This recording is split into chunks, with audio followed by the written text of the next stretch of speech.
The music stopped. The laughter faded. And for a second, time froze. In the middle of Sarah's lavish 17th birthday party, with chandeliers sparkling overhead, waiters gliding by with crystal glasses, and guests smiling in designer gowns, a scream sliced through the air like a blade. She stole it! It was her! Everyone turned. Sarah, in a tight white dress and eyes burning with rage, was pointing at a little girl crouched in the corner of the ballroom.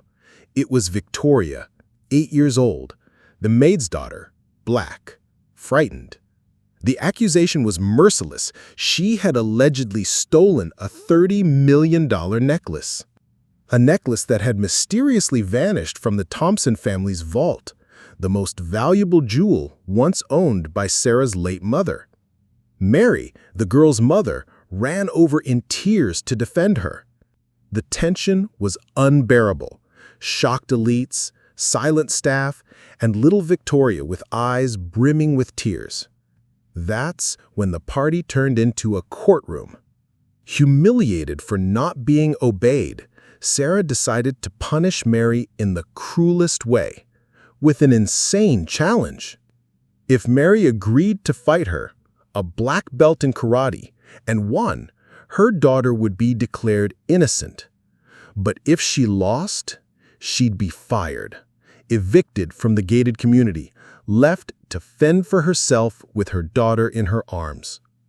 And Mary's response was simple, intense. I accept. Silence, glances exchanged, disbelief. How could someone like her stand a chance? A housemaid, poor, a widow, against a rich, spoiled teenager, trained and protected by everyone around her. But what no one knew was that Mary was hiding a past that could change everything. And the truth about the necklace? It was about to reveal secrets no one ever imagined. What pushed Mary to accept such a desperate challenge? Who really stole the $30 million necklace? And why, on that very night, did even the family's silent grandfather, the one who always stayed locked away in the dark upstairs room, come down the stairs to watch what was about to unfold? This is not just a story about injustice and courage.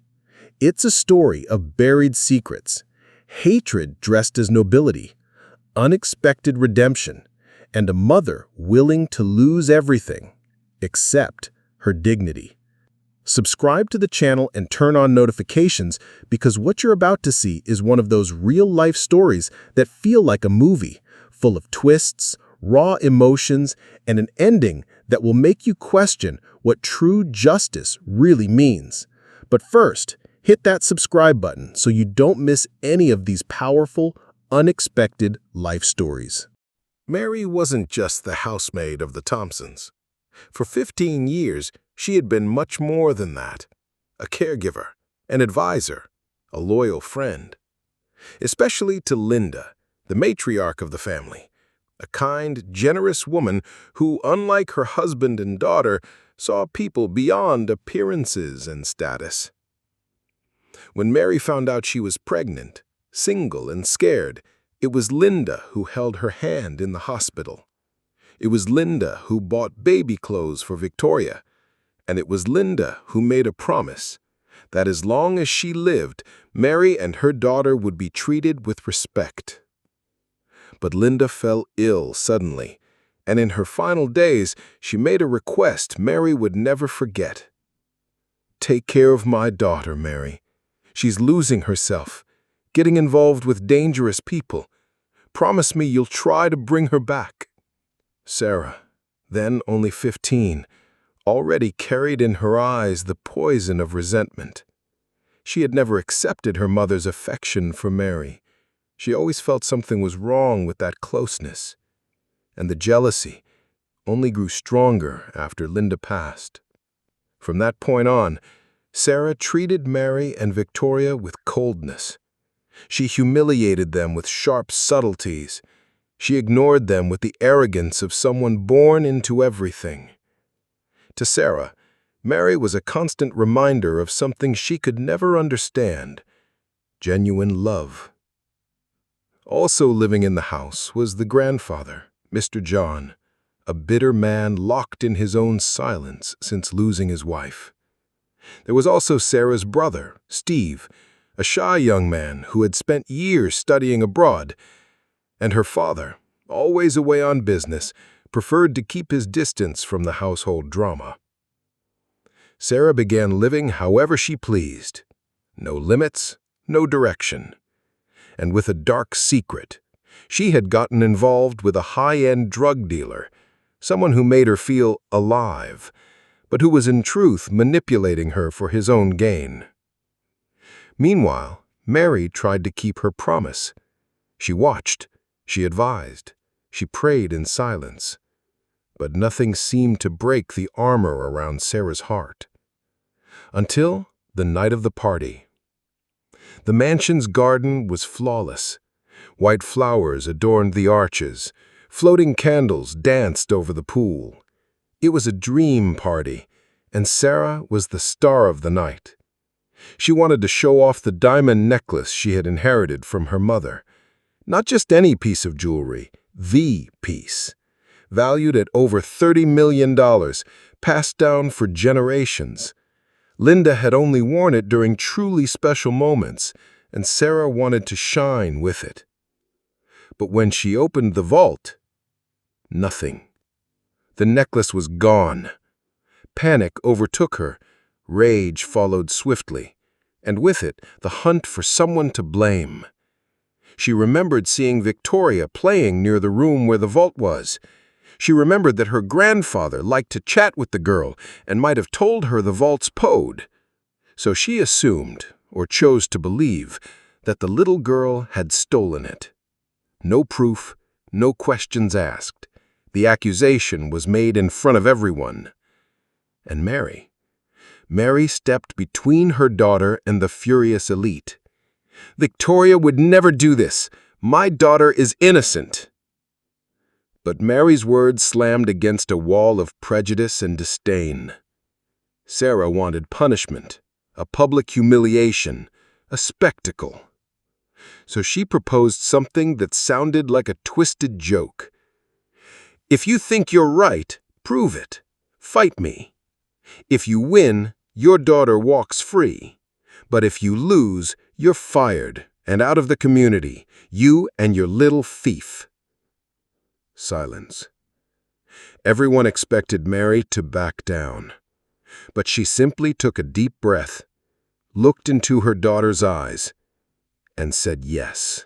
The challenge had been made, and the ballroom, once the stage for an extravagant celebration, sank into a sepulchral silence. No one could believe what had just happened. Sarah, in her tight white dress and flawless makeup, walked away with a smug little smile at the corner of her mouth. She was certain Mary wouldn't survive the shame. And that's exactly what she wanted, to see her broken, destroyed, crawling. Mary, on the other hand, held Victoria's hand tightly. The little girl trembled, but Mary didn't. She didn't ask for time to think. She didn't consult anyone. She simply accepted. The elite whispered, appalled by her boldness. Some of the staff exchanged shocked glances. Others, those closest to Mary, noticed something in her eyes they had never seen before. Focus, fury, determination. That night, Mary didn't sleep. In her tiny room at the back of the mansion, she stared into the cracked mirror hanging on the wall, the wrinkles at the corners of her eyes, the scars on her shoulders, and an old, aching pain pulsing deep in her chest. No one in that house knew where she came from. They thought she was just another maid, just one more among so many black women made invisible by the elite. But Mary had already faced death, hunger, the streets, loss. Long before stepping foot in that mansion, she was a fighter. not by choice, but out of desperation. At 17, living in a neighborhood forgotten by the city, Mary witnessed her father being murdered over a $300 debt. Her mother fell ill soon after. With two younger brothers to feed, Mary took whatever job she could find. She washed clothes, sold everything she owned, and one night stepped into a warehouse lit by yellow lights and filled with men shouting. It was an underground fight. The prize? $500. To enter, all you had to do was agree to get beaten. Mary agreed. Her first fight was brutal. She was beaten until she blacked out, but she came back, again and again, until people knew her name, until she learned how to win, blow by blow, dignity by dignity, blood, sweat, broken bones, all for one chance to survive. At 23, she walked away from it all. She chose a different life, and that's how she ended up working in the Thompson household. She left her past behind, locked her scars away in an invisible box, and gave herself entirely to serving. But now the past was pounding on her door, and Mary could no longer hide. By the next morning, the news had already spread across high society. What had once been a secret was now a spectacle. Social media was buzzing. Memes, jokes, the boxer maid. Some laughed, others placed bets. Sarah, seizing the moment, had a mat set up in the mansion's garden. She hired a professional cameraman to document the fight. She sent out invitations to her wealthy neighbors. She turned someone else's humiliation into a social event. "It'll be fun," she said, "a live lesson for someone who forgot her place." Meanwhile, down in the basement, Mary was training. Old, rusty, tired, but not defeated. Rosa, the cook, was the only one helping her. "Are you sure about this, Mary? If I don't fight for my daughter now, who will?" And there, among pots and bags of rice, Mary began to remember. She remembered the hooks, the pain in her fists, the roar of the crowd. She remembered that once the ring was the only place where she had a voice. As she trained, Mary also thought something didn't add up. Victoria would never go into the office without permission, and even if she had, how could she open an electronic safe? She remembered the grandfather, the affection he had for her daughter, the long conversations in the garden while everyone else ignored them. That afternoon, when everyone was out, Mary approached Mr. John's room. He was there, sitting in his armchair, the radio playing softly, eyes fixed on the window. There was sadness in his expression, but also a flicker of clarity. "I'm sorry to bother you." "She would never steal," he said before she could finish. Mary froze. Her heart raced. "Do you know what happened?" He hesitated, looked down the hallway, closed the door. "I can't prove it, but I know who took the necklace." Mary listened in silence, and what she heard made her blood run cold. Steve, Sarah's older brother, always quiet, always polite, always absent.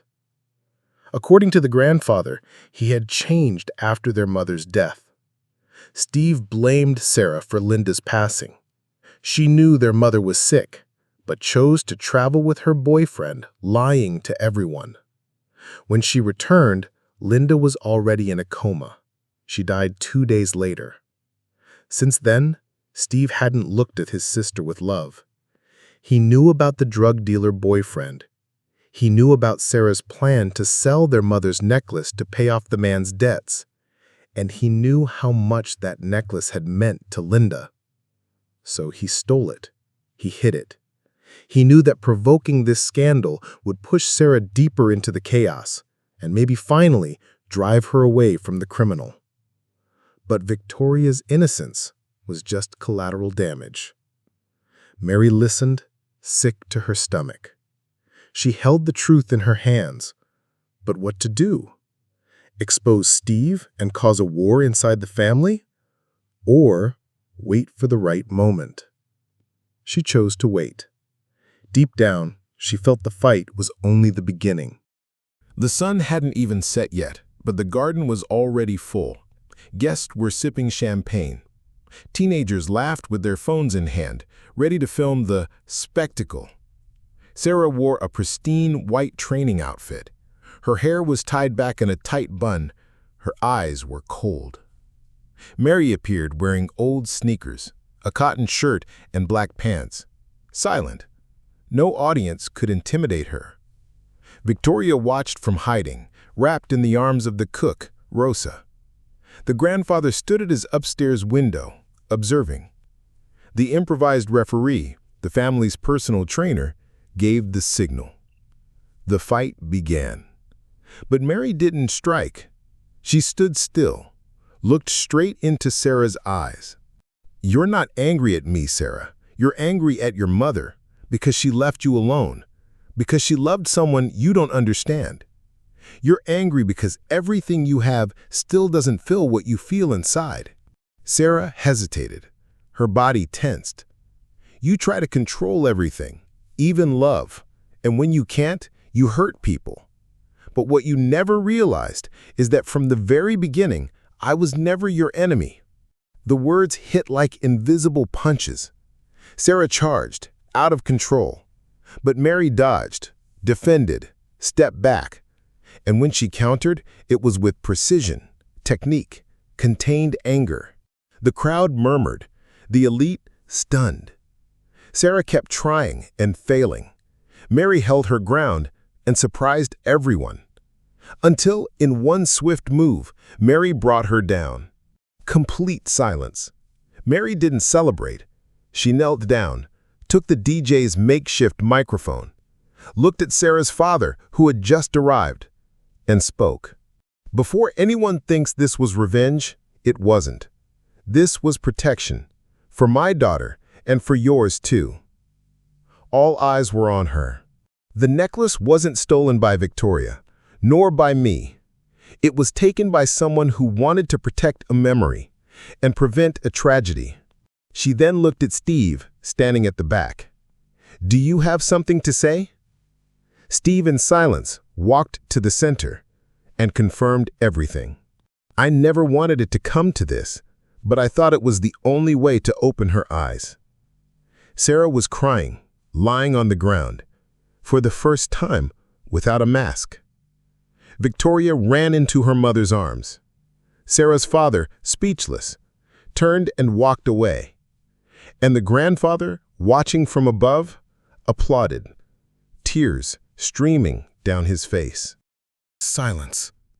The sound of old Mr. John's clapping echoed alone in the mansion's garden. Sarah remained collapsed on the makeshift mat, her eyes brimming with tears. Mary was still standing, firm but not arrogant. There was no pride in her posture, only dignity. Victoria ran across the tatami carpet, barefoot, her hair loose, and threw herself into her mother's arms. "I knew it, Mommy. I knew you were going to win." Mary held her daughter tightly. Time seemed frozen once more, but now in a different way. Not from fear, but from recognition. Slowly, the guests began to put their phones away. The mocking expressions had vanished. The easy laughter had disappeared. What remained now was a collective discomfort, the weight of an injustice laid bare for all to see. And then, something unexpected happened. Sarah, on her knees, hair soaked with sweat, slowly stood up. She was trembling. The look in her eyes, once full of disdain, now was vulnerable, human. She walked toward Mary, stopped less than a meter away, and with a hoarse voice said, I, I have no excuse for what I did. The words came out hesitantly, as if they'd never been spoken before. I wanted to hurt someone because I felt hurt. And you were always there, strong, present. Somehow that made me feel worse. But you didn't deserve anything I did, and Victoria even less. Sarah looked at the little girl. Will you forgive me, sweetie? Victoria clung tighter to her mother's neck, but nodded yes. Mary then placed a hand on Sarah's shoulder. You still have time to make a lot of things right. Pain doesn't give you the right to destroy anyone, Sarah, but it can teach you how to heal. And for the first time, Sarah cried. Not out of anger, but from release. In the corner of the garden, Steve watched it all with crossed arms and a racing heart. When the truth came out, he expected rejection. He expected his father to shout, the guests to verbally attack him, or for Sarah to explode with rage. But none of that happened. Instead, Mary looked at him with empathy. You knew the value of the jewel, but also the value of memory. You did what you thought was right, in the wrong way. Steve sighed. I just wanted her to see the truth. I tried to talk to her, but she hasn't listened to anyone since Mom died. He then turned to his sister. I don't hate you, Sarah. I just wanted you back, before we lose someone else. Sarah, her eyes swollen, nodded. She walked over and hugged him. The hug was tense, emotional, warm, almost childlike. Maybe their first in years. And then everyone heard the sound of a door opening upstairs. Grandfather John was walking with difficulty toward the stairs. The butler tried to stop him. He refused with a firm wave. He descended, step by step, under everyone's gaze.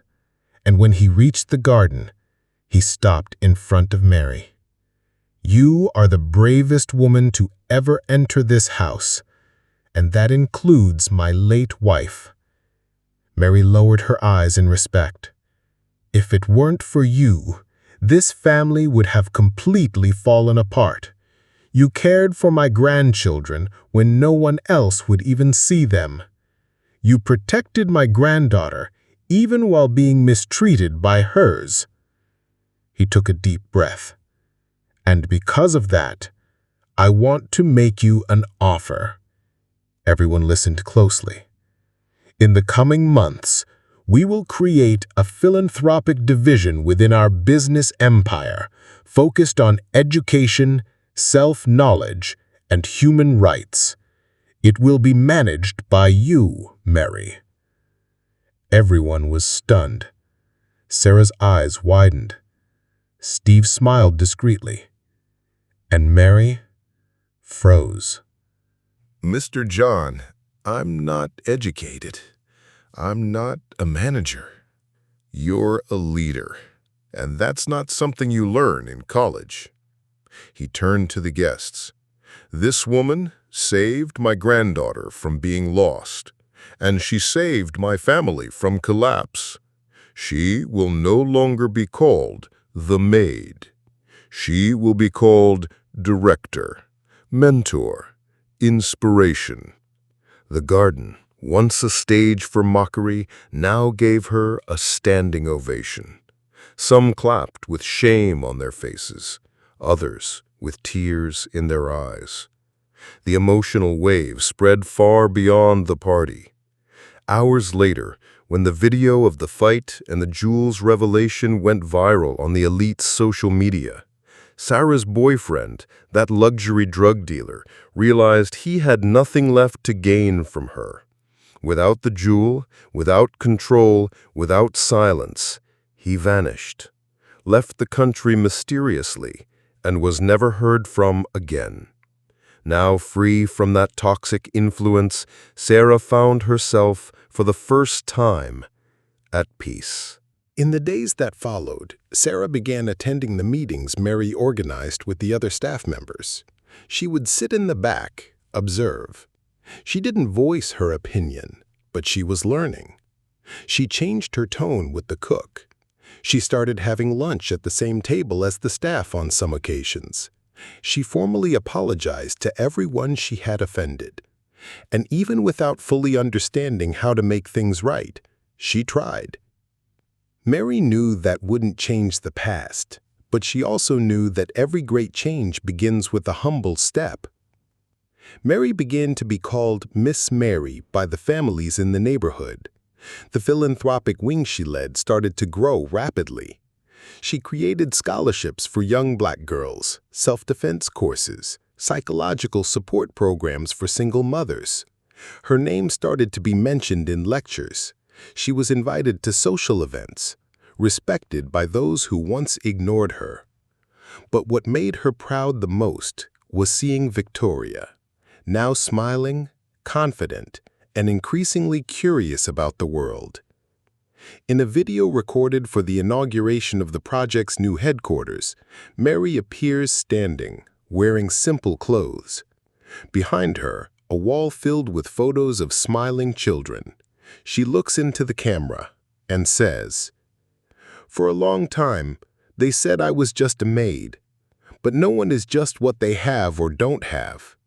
We are the sum of everything we've faced.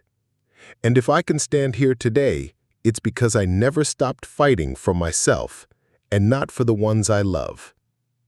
She smiles, holds her daughter's hand beside her, and concludes, "Thank you for walking with me this far. This is my story, but it might as well be yours too." Mary's story is one of resilience, but more than that, it's about the power that lies in rising when everyone expects you to fall. It's about a mother who never bowed her head in the face of power, humiliation, or symbolic violence. And it's also about redemption, about Sarah, Steve, and even old Mr. John. They all had their cracks. They all in some way needed the fight, and all of them came out transformed by it. If this story moved you, if you also believe no one should be defined by their social status, skin color, or background, subscribe to this channel now. Here, every story is more than just entertainment. It's an invitation to reflect. It's a spark of hope. It's proof that even the harshest realities can hide extraordinary plot twists. And remember, the strongest people aren't those who win with fists, but those who endure with heart. We'll see you in the next story. And until then, never stop fighting for justice.